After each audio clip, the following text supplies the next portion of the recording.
Hi everyone, I am Dr. Flux and welcome back to General Psychology. In the last module, we explored how groups and authority figures influence our behaviors, how we conform, obey, and sometimes even act against our better judgment just to fit in. But today, we're shifting gears. We're diving into the world of attitudes, how we think, feel, and behave toward the people, objects, and ideas that shape our lives. More importantly, we'll explore what happens when those attitudes clash with our actions. Ever felt uneasy doing something that doesn't quite line up with your beliefs or values? That uncomfortable tension is what we call cognitive dissonance, and we're going to unpack exactly how it works. But before we jump into today's material, let's do a quick check-in from Module 10 to see how much you remember. Which of the following best illustrates a criticism shared by both Freud's and Jung's personality theories? A, they ignore the influence of early childhood experiences on adult personality. B, they rely too heavily on standardized personality assessments. C, they prioritize biological explanations over psychological ones. Or D, they're difficult to support with empirical scientific evidence. The correct answer here is D. Both Freud and Jung offered rich, influential theories of the unconscious and personality, but modern psychology often critiques their work for lacking scientific rigor and falsifiability. Unlike models like the Big Five, their ideas are hard to test systematically. Which of the following best describes conformity? A, changing behavior in response to direct orders from an authority figure. B, adjusting behavior to align with group norms without direct pressure. C, deliberately going against group norms to assert independence. Or D, following personal beliefs regardless of social influence. If you picked B, you're right on target. Conformity is all about aligning with group norms, even when there's no explicit pressure to do so. Now that we've warmed up, let's dig into today's topic. We'll be exploring how attitudes form, how strong or weak they can be, and what happens when they don't match up with what we actually believe. Ever said you hated something just because someone you didn't like loved it? Or found yourself trying to justify a decision that just didn't quite sit well with you? Those are the kinds of mental gymnastics that we'll be tackling today. Here's what's on our agenda. We'll start by asking the question, what are attitudes? We'll break down the ABC model, another ABC model, how our feelings, behaviors, and thoughts combine to shape our attitudes. Then we'll explore how strong your attitudes are.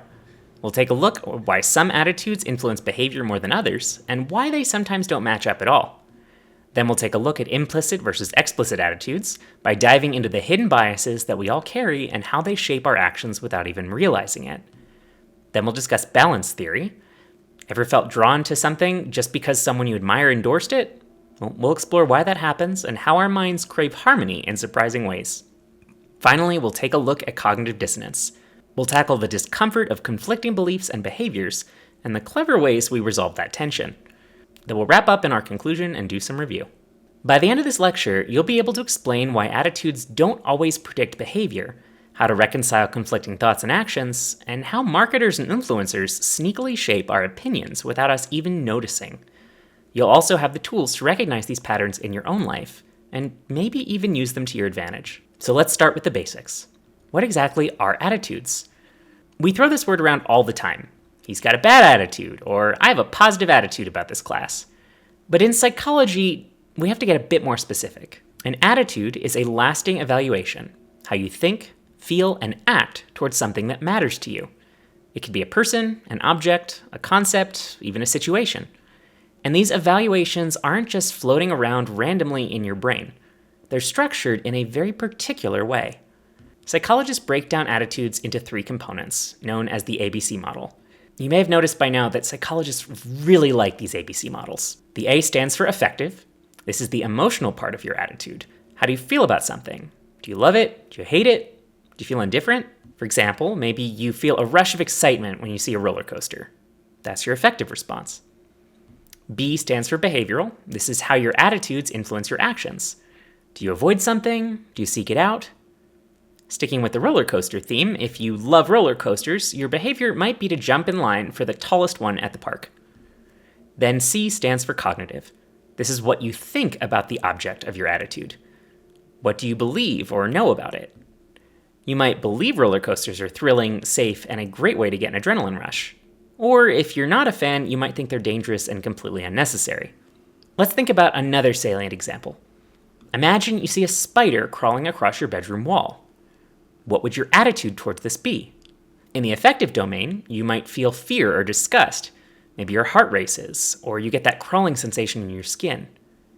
In the behavioral domain, your actions might be to scream, or run out of the room, or maybe grab a shoe if you're feeling brave. And in the cognitive domain, you might believe spiders are dangerous, or at least creepy, even if you know that most spiders aren't harmful. Together, these three parts form your attitude towards spiders. But here's the kicker. Sometimes these components don't always line up perfectly. You might know spiders are harmful, but that doesn't stop you from freaking out when you see one. Let's do an attention check. Which component of the ABC model is at play if you avoid public speaking because you believe you'll mess up, even though it hasn't happened before? Is it A, affective, B, behavioral, C, cognitive, or D, none of the above? If you picked C, cognitive, you're right. This is all about your beliefs, whether they're accurate or not. If you believe you'll mess up, your attitude towards public speaking is shaped by that belief, even if you haven't had that experience before. All right, so we've got a handle on what attitudes are, the feelings, thoughts, and behaviors that shape how we engage with the world. But here's a real question. Do our attitudes actually predict our behavior? We like to think that we're consistent creatures, that if we believe something, we'll act in line with that belief. But human behavior is rarely that simple, as I hope this class has been helping you to understand. There's this idea in psychology called the principle of consistency. It suggests that people are motivated to align their attitudes with their behaviors. Makes sense, right? We want to be seen and to see ourselves as consistent. After all, who wants to feel like a hypocrite? But our behavior doesn't always follow our attitudes as neatly as we'd expect. Sometimes we say one thing and do another. Not because we're being dishonest, but because life is messy, and so is human psychology. Let's turn to a classic study from 1934 by sociologist Richard Lapierre. He traveled across the US with a Chinese couple during a time when anti-Chinese sentiment was high. They visited 250 hotels and restaurants. And guess what? They were only refused service once. But here's where it gets interesting. After the trip, Lapierre sent a survey to those same establishments asking if they would serve Chinese guests. Over 90% said they wouldn't. So what's happening here? Their stated attitudes didn't match their actual behavior, thankfully in this case. This gap between what people say and what they do shows how complicated the relationship between attitudes and behavior can be. So if attitudes don't always predict behavior, when do they? There's a few key factors that make attitudes more likely to guide our actions. The first is importance and personal relevance. The more personally connected you are to an issue, the stronger your attitude. Think about how you feel about a topic that directly affects you, like tuition price hikes. You're more likely to act when it hits close to home. The next is knowledge and direct experience. Attitudes based on first-hand experience tend to be stronger. For example, if you volunteered at an animal shelter, your positive attitude towards animal welfare is more likely to translate into action. Finally, there's accessibility of the attitude. How easily does the attitude come to mind? The quicker it pops into your head, the more likely it'll influence your behavior. This is why repeated exposure in media or conversations can strengthen our attitudes. So far, we've talked about how attitudes shape our behavior or don't. But what if I told you that some of your most influential attitudes aren't even ones that you're aware of? This brings us to the fascinating world of implicit versus explicit attitudes. While explicit attitudes are the ones we know and can easily talk about, implicit attitudes are those sneaky, unconscious biases that shape our actions without us even realizing it. So let's break it down. Let's start with the obvious. Explicit attitudes are ones that you're fully aware of. These are the opinions and beliefs you can consciously express. For example, if I asked you how you feel about pineapple on pizza, you probably have a pretty clear answer. And it's either, I love it, or it's an abomination to pizza everywhere. That's an explicit attitude. It's out in the open, easy to articulate. But what about attitudes you don't consciously recognize? Implicit attitudes are unconscious. You might not even realize that you have them, but they can influence your behavior just as much, sometimes even more, than your explicit attitudes. Think of them as mental shortcuts, shaped by your environment, culture, and experience. We've called these heuristics in previous lectures. Now, you might explicitly believe in equality and fairness, but still hold unconscious biases towards certain groups or ideas. These biases can subtly guide your decisions without you even noticing it. And the wild part? even people who actively reject prejudice or stereotypes can still have implicit biases. It's not about being a bad person, it's just part of how our brains process information. So how do we measure something that people aren't even aware of? Enter the implicit association test, or the IAT. This test looks at how quickly you associate different concepts, like pairing positive words with one group and negative words with another. For example, in the gender career IAT, you might be asked to quickly sort words related to family or career alongside male or female names. If you're faster at pairing men with career and women with family, it might indicate an implicit bias, even if you consciously believe in gender equality. The key here isn't to feel guilty or defensive about these biases, it's to recognize them. Because once you're aware, we can start to challenge and change them. Knowing our biases allows us to shift our behavior in ways to get them to more align with the values that we hold dear. Let's keep going with this idea and talk about something that we all experience even if we don't realize it: the need for mental harmony. Psychologist Fritz Heider introduced a concept called balance theory, and it's all about how we strive to keep our thoughts, feelings, and relationships in sync. Think of it like this. Our minds crave balance the way our bodies crave homeostasis. When things are out of whack, we feel uncomfortable, like there's a glitch in the system that needs fixing. So how does balance theory work? It's based on the idea that we want our attitudes towards people and things to align. When they don't, we feel tension, and we're motivated to resolve it, either by changing our situation or changing how we feel about something. Here's a simple formula Heider used to describe this. Imagine a triangle with you, another person, and an object or idea. If you like the person and they like the object, you're more likely to like the object too. But if there's a mismatch, like you like the person but they hate something you love, you're left with an imbalance that needs resolving. Let's make this real with an example. Imagine you've been following a fitness influencer on Instagram for a while. You love their content, they're motivating, relatable, and you trust their advice. One day they start promoting a new protein powder. Here's where balance theory kicks in. You might not have cared much about this protein powder before, but because you like the influencer and they like the product, you're nudged to like the product too. Why? Because it keeps your mental triangle balanced. But what if they endorsed a product you dislike? Say a supplement that you think is a total scam. Well, suddenly you're in a mental tug of war.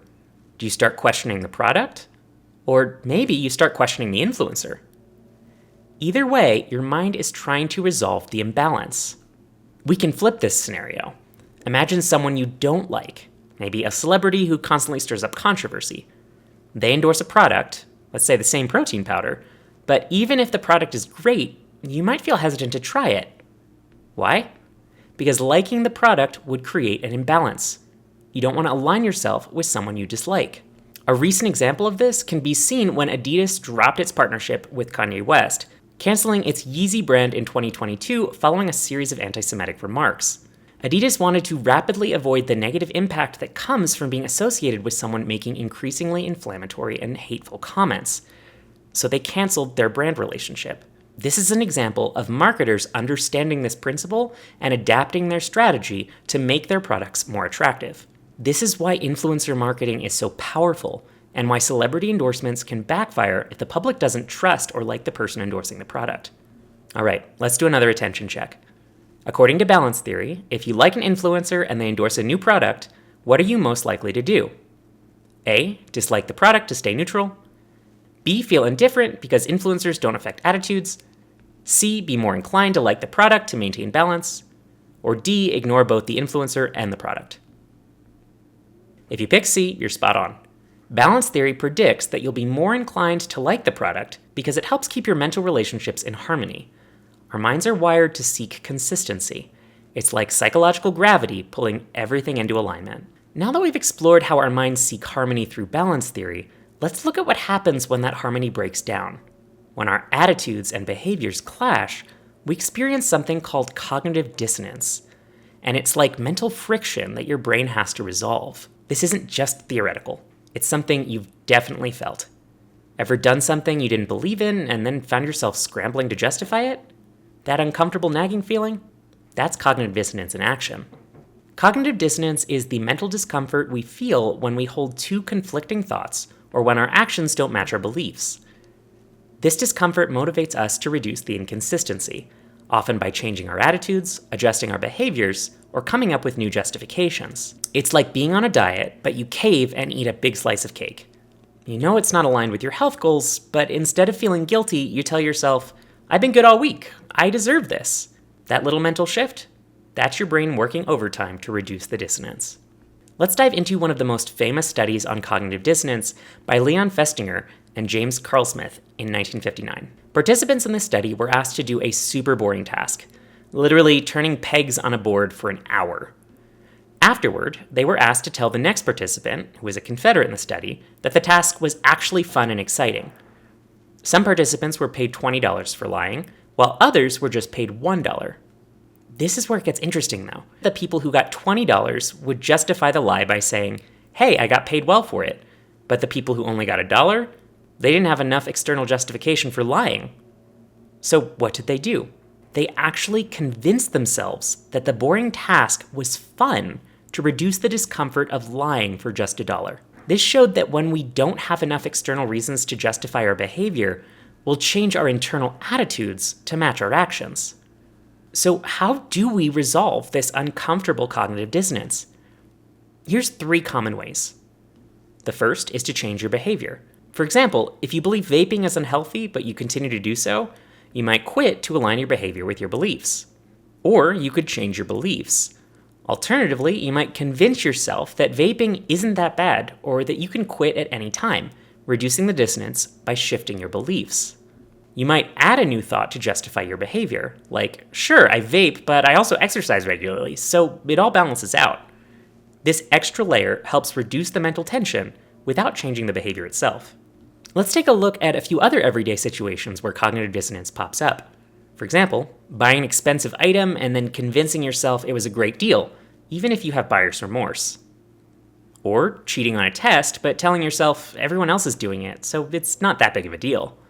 Or maybe even skipping the gym even though you value fitness and justifying it with, well, I've had a stressful day and rest is important too. We constantly navigate these little mental conflicts, and most of the time we don't even realize we're doing it. Let's reflect.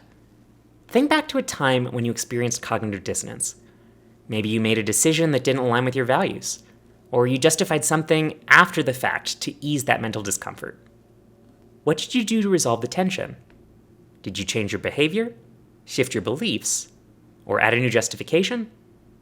Reflecting on these moments can help us become more aware of the subtle ways our minds work to protect us from discomfort. We've covered a lot today. We started out with the basics of attitudes, how they're built from our feelings, behaviors, and beliefs.